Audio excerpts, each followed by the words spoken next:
नमस्कार दर्शकबिन हार्दिक स्वागत छ तपाईहरु सम्पूर्णलाई सपना अनलाइन टिभीमा। अहिलेसम्म तपाईले सब्स्क्राइब गर्नु भएको छैन, तपाई नयाँ हुनुहुन्छ भने हाम्रो च्यानललाई सब्स्क्राइब गरी छेउमा रहेको बेल आइकनलाई दबाई अलमा क्लिक गर्न नबिर्सनु होला। आउनु सबैलाई लागौं पहिलो खबरतर्फ।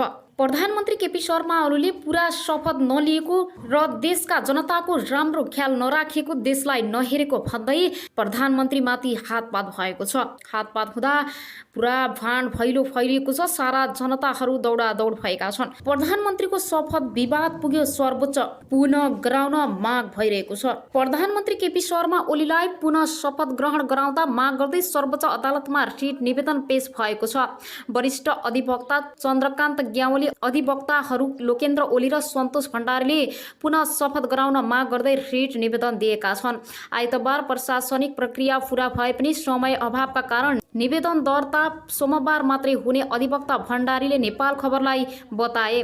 ओलीले पुनः शपथ नलिएकाले फेरि गराउन पर्ने रिट निवेदनको माग छ।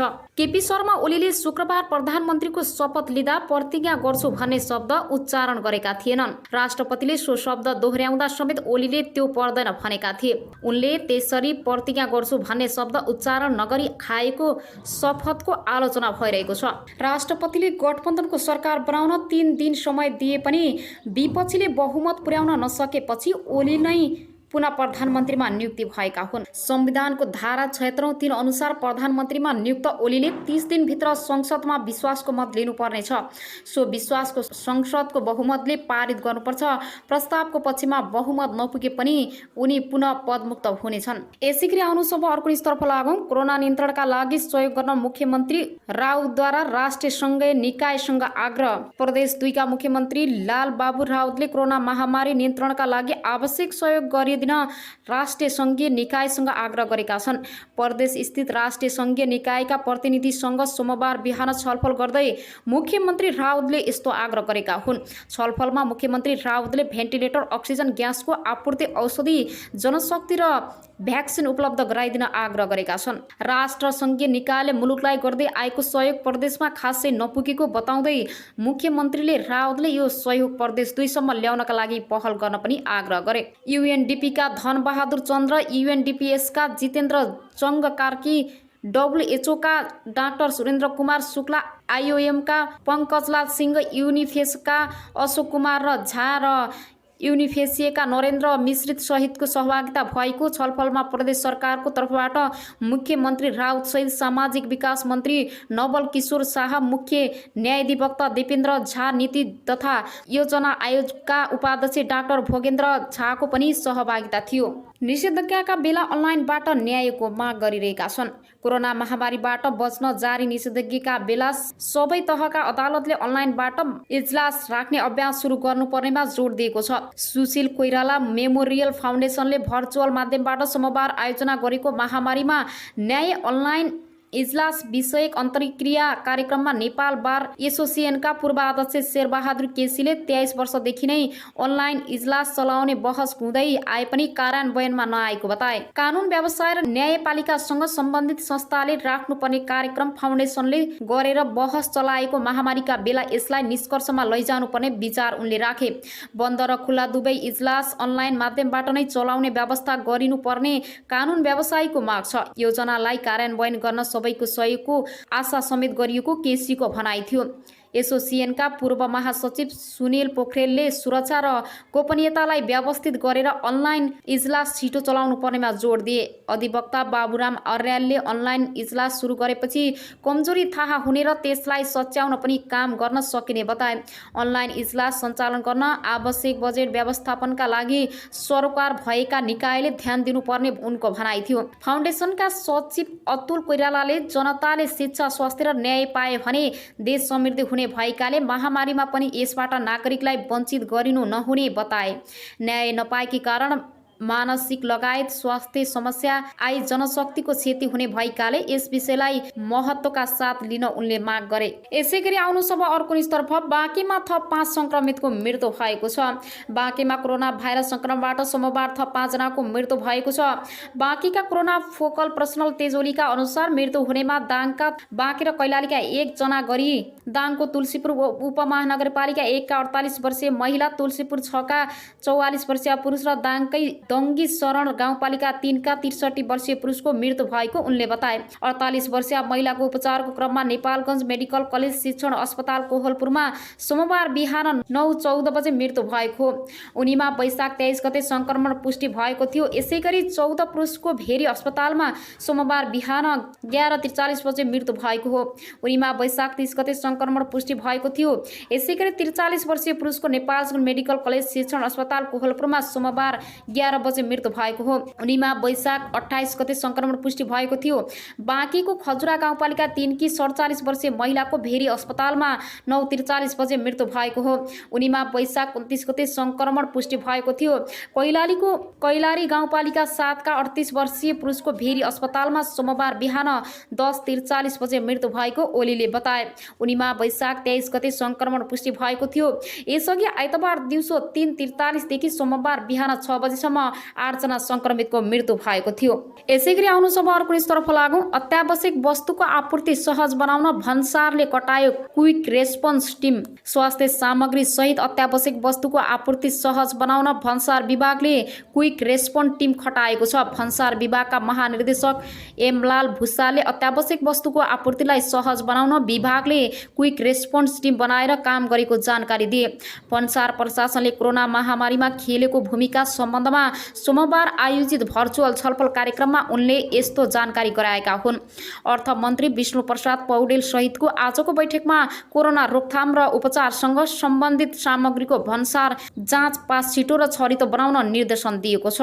अर्थमन्त्री पौडेलले नेपाल सरकार, प्रदेश, स्थानीय तह, गैर सरकारी संस्था, निजी क्षेत्रले आयात गर्ने liquid oxygen, oxygen cylinder, oxygen plant र त्यसका पाठ पूर्जा लगायतका सामग्रीहरूको बिना छटपट भन्सार जाँच पास गरी आपूर्तिलाई थप सहज बनाउन निर्देशन दिए।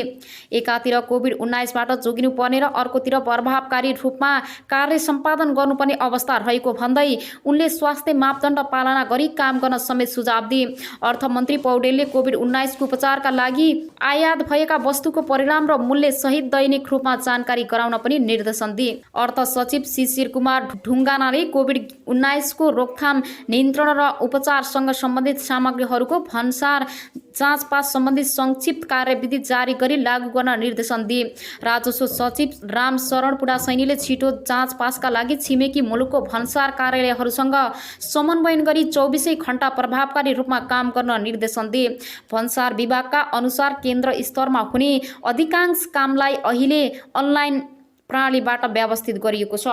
यसैगरी आउनु अब अर्को खबरतर्फ लागौँ। कमल पोखरी स्थित अग्रवाल भवनमा आइसोलेसन सेन्टर स्थापना गरेको छ। कमल पोखरीमा रहेको अग्रवाल भवनमा करिब 126 जनासम्म राख्न सक्ने गरी क्वारेन्टिन माइल्ड आइसोलेसन सेन्टरको स्थापना गरिएको छ।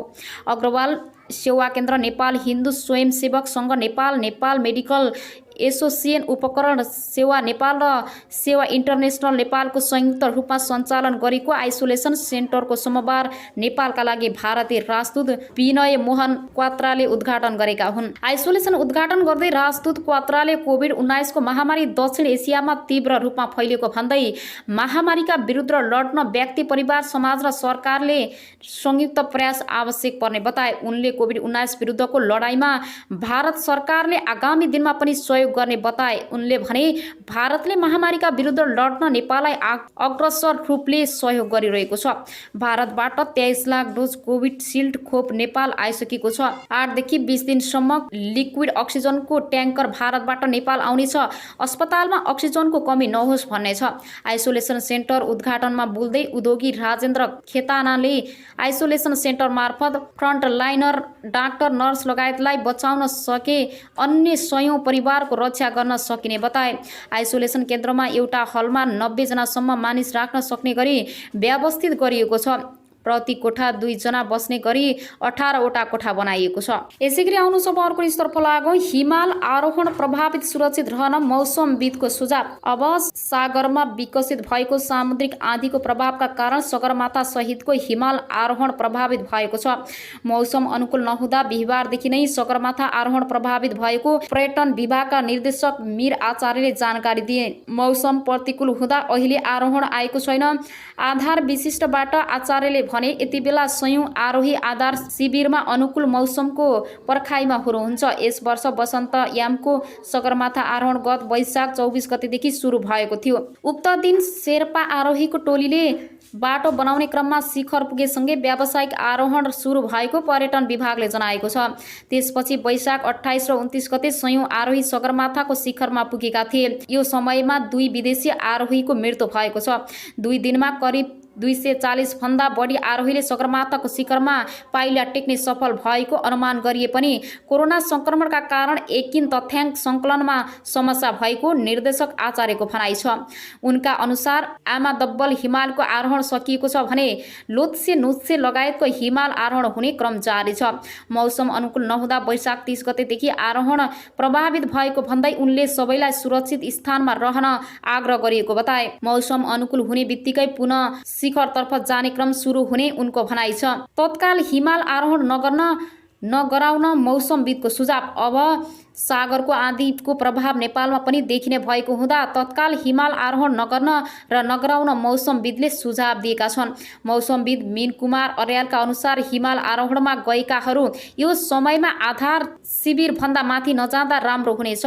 यसको प्रभाव पश्चिमबाट क्रमैसँग पूर्वतर्फ सर्दै गएको हुँदा बिहिबारदेखि यसबारे प्रभाव बढी देखिने हुँदा उच्च सतर्कता अपनाउन आवश्यक रहेको उनको भनाइ छ। भोलि पश्चिमसम्म हिमालको माथिल्लो क्षेत्रमा गएकाहरू आधार शिविरमा झर्ने र सुरक्षित स्थानमा बस्नुपर्ने हुन्छ। मौसमविद अर्यालले भने यो समस्या उच्च वेगको हावापानी र हिमपात हुने सम्भावना हुन्छ। त्यसैले सतर्कता अपनाउन आवश्यक छ। यस वर्षको वसन्तयाममा सगरमाथा सहितका हिमाल आरोहणका लागि 84 समूहका 782 आरोहीले अनुमानित पाएका छन्। यसैगरी फेरि पनि तपाईहरूको माझमा नयाँ न्युजहरू ल्याएर उपस्थित हुने नै छु। सपना अनलाइन टिभीलाई लाइक, कमेन्ट, शेयर, सब्स्क्राइब गरी साथै छेउमा रहेको बेल आइकनलाई दबाएर अलमा क्लिक गरेर साथ दिन नबिर्सनुहोला भन्दै अहिलेलाई भने तपाईहरूको माझबाट बिदा हुन चाहन्छु। हस्त नमस्ते।